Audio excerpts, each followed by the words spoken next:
This whole thing is so complicated and I don't even know where to begin, but all I'm going to say is that my husband's mom and I have been on terrible terms to the point of no contact between us. My husband respected my decision to go no contact, but said that he's free to see his mum whenever, and I agreed because he says son and also he's a grown man, so I won't tell him where to go or who to see. However, it's a different game when it comes to my toddler son. I didn't let him go with his dad to visit her, and my husband was okay with that ever since I initiated no contact. However, his mom fell sick recently and her health has declined. So for days he's been convincing me to go see her and take our son with me, but I refused and asked him to respect that. He said it was fine, but then turned around and said he's planning on taking our son to see her. I gave him a hard no and he began fighting with me. Finally, he verbally lashed out, saying that if I keep refusing to let him take our son to see his dying mom, then he'll take him behind my back. I got so mad at him for saying this and warned him that I would call the police if he tried to pull that off. He wants to take him to another state without my consent. After that, he had a mental breakdown, calling me vicious, pathetic and vile for stopping our son from seeing his dying grandma, and then threatening with the police for wanting to do the right thing. I told him saying what he said was nowhere near okay. He responded by saying that I left him no choice and that he was reaching his limits with me. He had me leave the room after saying that he would no longer be putting up with my behavior, but I defended myself, telling him that his mom is no saint too and that it was unfair of him to treat me as the bad guy and wear me down with his words. He said it's between his mom and me, not her and our son. I walked out of the room, which was the last time we spoke. I don't think he was in the right to say what he did, and I might have pushed him, but I'm not sure since he keeps lashing out due to his mixed emotions and stress, but he's taking it out on me. Am I the idiot? You are the idiot for trying to use the police as a weapon to handle your disagreements. Calling the police won't do anything anyway. As long as he's the established dad and custody hasn't been revoked, the police can't stop him. Cops can't interfere on custody issues unless the one taking the kids can't legally be around the kid. 100% this. It's honestly disgusting for someone to do what OP is threatening to do. That is not how you handle an issue. It's a misuse of the police, and it sends a horrible message about how she is as a person. OP, it's his child too. He should have some say. Your son shouldn't be used as a chess piece to hurt his mother. Put your problems to the side for a moment, OP. Your disdain for that woman should not impact your son's relationship with his grandma. So from now on, if your husband says so, your parents can't meet your son too. Would you be okay with that? So if he doesn't want his son to meet your parents, you will have to accept it because you act the same. Shame on you because you have no right to act this way. He should break up with you and take half custody. That way you couldn't have a say anymore if he brought his son to see his dying mom. You are the idiot, OP, and an awful person. I wonder what the reason for no contact was. She went no contact because Grandma told her she makes bad parenting decisions and OP feels her authority was undermined. Considering OP thinks she can have her husband and father of the child arrested if the husband disobeys her, I think Grandma was right about OP. Okay, but can we talk about OP's husband for a bit? Because it seems to me that he never backed her up and is wildly in the fog. If his mother treated her horribly, undermined her parenting, and he just keeps going over there, he's basically sending the message that he chooses his mom over his wife. I don't know, but I'll go with you are the idiot.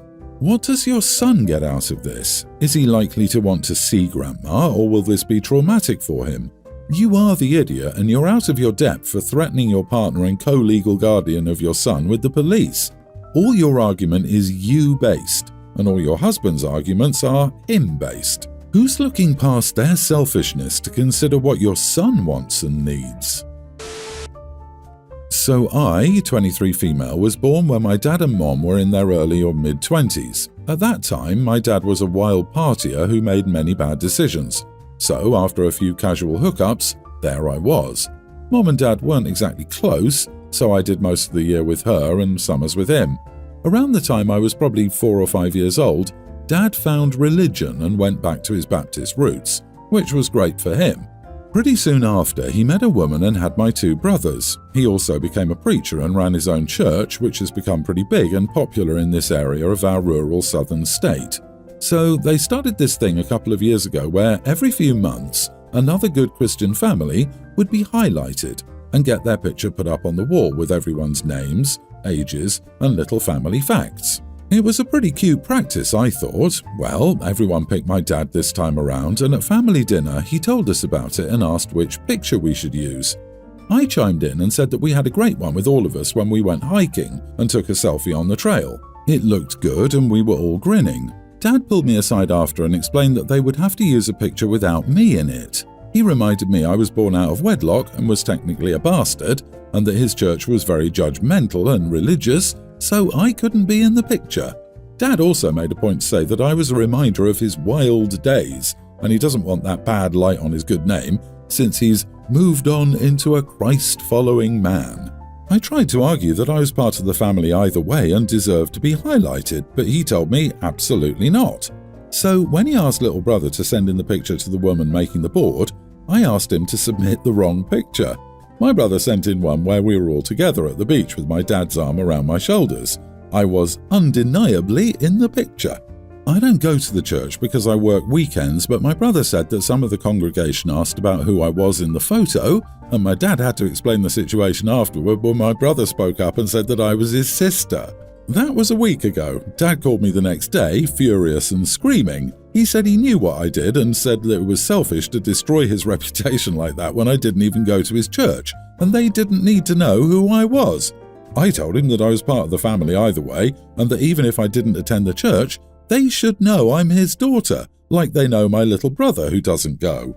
He told me off for bringing up his past mistakes and made me feel really horrible. Apparently, some of his church members were gossiping about him and me, and it was causing issues at the church. I didn't mean for it to go this far. Am I the idiot? You are not a mistake, and you didn't destroy his reputation. You corrected it to exactly where it should be. Not the idiot. If he hadn't already told his congregation about you and made sure that they knew he was still fulfilling his responsibilities as your father, then he missed a crucial part of Christ's message and was not being a good Christian. I feel like if Jesus could forgive Paul for persecuting Christians, then his church should be able to forgive your father for youthful indiscretions. Redemption is a big part of the Christian narrative. Of course, far too many Christians only follow the bits of the Bible that align with their own views. If he still wants to pretend you don't exist, he's a hypocrite. OP, they're not gossiping about you, they're gossiping about their preacher keeping members of his family secret from his congregation. Where I grew up, your congregation was your family too. Your dad's mad because he got found out for being shady. No one expects perfection, even his Lord. And you are part of the family, and he should be ashamed of himself for even treating you less than your brother just because you remind him of his wild days.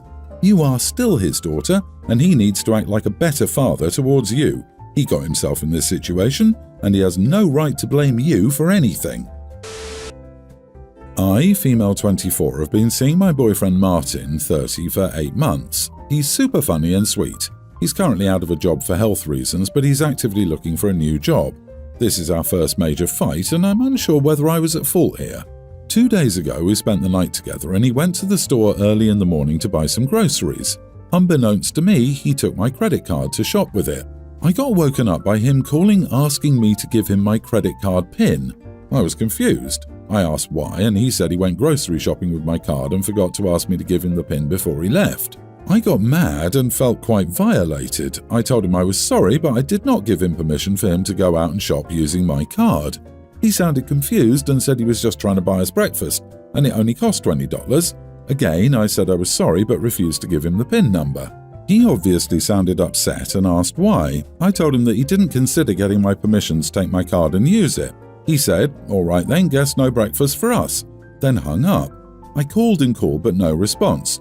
He returned and handed me the card back, then complained about how he was just trying to buy us breakfast and that he didn't intend to make a huge purchase. I said I understood, but it's all about consent to me.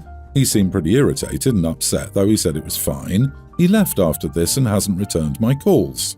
He then texted that he wasn't intending on stealing from me, and that he thought that I wouldn't make such a fuss about it, and that he did get my permission when he called to ask for the PIN, but I feel like it's just me feeling like he violated my boundaries. He's been upset since then, saying I ruined our time together by making a huge deal out of it and embarrassing him at the store by making him return the stuff he bought at the register. Gosh, I feel like I was such an idiot here, but I think that he could have asked first. Am I the idiot or not? Not the idiot. He is emotionally manipulating you. This is all on him. He took your card without your consent. That's the issue here. You're not obliged to share your PIN with anybody. If it's only $20, why didn't he pay for it? This man took advantage of you being asleep, stole from you, then decided to buy you breakfast by using your own money. I love the fact that he kept saying, "I wanted to buy us breakfast." No, she was buying the breakfast. He was using her money. Professional scammers will often test the waters by making small, innocuous purchases to see if they send up red flags before going for the big haul with the credit card company. OP, this is a major red flag. He wasn't doing anything for you, he was attempting to get something from you, access to your funds via manipulation. You cannot trust this man. Honestly, I'd cut and run. If you had given him the PIN, he would take your card for bigger purchases behind your back. He's just upset he's been caught. Not the idiot. That is theft, and you should call your bank and get a new card because he still had access to your credit number and the CVV digits on the card to proceed with online purchases. He is not trustworthy, and I'd break up with him instead of chasing him because he's upset. He showed you a bright red flag 8 months in. Take notice and run. I, 29, am a stay-at-home mom of 2 bio kids. Tween female, pre-tween male, and we take in foster children, as many as 3 at a time. My husband works full-time and I sell my art online. We have a decent income, we're not rich by any means, but we have a healthy amount of savings and investments. We own our home because I inherited it from my parents. The house has 6 bedrooms, 4 baths, and a finished basement. This is how we can take in so many foster children. We had some long-term placements reunite with their families in the last year. I was thrilled for them, but heartbroken as well. I didn't let it show to the kiddos, and we still have contact with all our fosters. We paused our fostering for 8 months because of the emotional aspect, but we finally felt ready to start again. We took in 2 children last month around the bio kids' ages. They get along great. We've had a few behavioral issues, but nothing worrying. It's natural for children to test in a new environment. We treat every child in our house equally, the same access to things, the same food, barring allergies and preferences, the same number of chores, not much, and the same expectation for school progress. I have time and was a former teacher, so I make sure everyone learns in the best way for them. My husband and I planned a Disney trip before looking to foster again. It's all paid for, and we leave in a month. The bio kids know. The issue is that I'm not allowed, per their social worker, to take the foster children with us. So they would both miss out on a once-in-a-lifetime vacation, and while we're gone, they'd be moved to a group or respite home until we're back. A huge disruption to their routine and their peace. I say we cancel our trip until they're reunited with their family or placed in a better program for them. My husband says that it's not fair for our bio kids to miss vacation, and it's okay for them to have just us as a family. While I agree that it's important to make our bio kids feel special and connected to us, my heart is broken for our foster children who would otherwise not have this opportunity. My kids have been to Disney twice and go on vacations all the time. I'm not sure what the right answer to this is. Would I be the idiot if I cancelled our family vacation because our foster children couldn't come? Or would I be the idiot if we went and left our foster children behind? I think it's better to cancel this trip. Those foster kids need you to stay more than your bio kids need to go. Your kids have been there before and can go again another time. This won't cause any lasting damage. However, your foster children face more disruption, which could cause further emotional trauma. I don't see how it's worth it. What you're doing for your foster kids is amazing. However, you are right in worrying that moving them would be detrimental, but completely cancelling vacation might not be the best idea either. It can cause your bio kids to be angry and resentful that you cancelled vacation because your foster kids couldn't come. Kids that age are not mature enough to understand your concerns. Instead, you can have a change of plans. OP, your solution is very stark, however. The real solution is staring at your face. You need to send dad with the bio kids and stay home with the foster kids. You both took on the responsibility, but it doesn't mean all of you have to miss the fun. Plan a great in-state trip for you and foster kids at the same time. Rent a hotel room so they can play in the pool 24/7. My girlfriend's best friend is staying with us as she's just visiting from out of town. I know she's always resented me a bit for whatever reason. I honestly don't know why, but I've learned to just stay out of her way. Of course, we'll talk when my girlfriend is around, but I don't think we've ever even had a conversation when she isn't around us. She's staying for a week and it's been relatively fine, literally zero problems for the first day. I like to take showers every night after the day is over, which is where the problem began. Our guest washroom is out of service. The bathtub works, but it's dusty and no one has touched that thing in who knows how long, so we all have to share the master bed's washroom in the meantime. I was taking a shower, and when I came out, she ran in and accused me of using her loofah because it was wet. I had no words. I didn't even realize it was in there until she made a fuss about it. She smelt the loofah and then smelt my body wash and said it smelt the same. I didn't even know what to say besides I didn't use it. She said even then it weirded her out that I was showering while her loofah was in there. My girlfriend tried mediating and told her to take out the loofah while I showered. She told me to use the bath in the broken washroom, and I said no because it's dirty as heck, and I'd have to spend at least an hour to get all the grime out of that thing. My girlfriend and her BFF talked in a separate room, and when she came back, she just asked me to hold off on showering for a week. LMFAO. Yeah, right.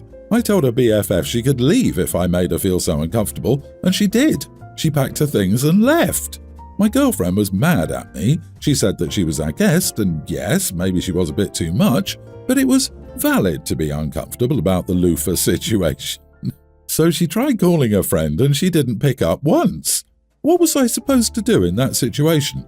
Yeah, maybe I could have cleaned out the bathtub in the guest washroom, but I don't understand why I have to inconvenience myself that much just to make her friend happy. Am I the idiot? Not the idiot. Her friend is insane to smell your body and the loofah. What? I have no idea how that could make someone uncomfortable. It sounds like she just seriously doesn't like you, unfortunately. Like, seriously, what is wrong with her? You don't just stroll up to your friend's house, be invited in as a guest, and then start telling them how to do things or what they can do and when they can do it. What the heck? Does your girlfriend and her BFF not know that water splashes, and when the shower's on, everything in the shower gets wet? Not showering for a week to appease a guest is a ridiculous situation, but I think you should take her up on it anyway and see how she appreciates sleeping next to a person who hasn't showered for 7 days. She's totally entitled and ungrateful, also not willing to listen to anything else but her pre-formed opinion. Besides, what were you supposed to do about the loofah? Ask? Remove it? She probably would have thrown a fit as well. Also, why doesn't she use the other bathroom if she's so uncomfortable? Your girlfriend is also an idiot. Why did she stand up for a loofah over you?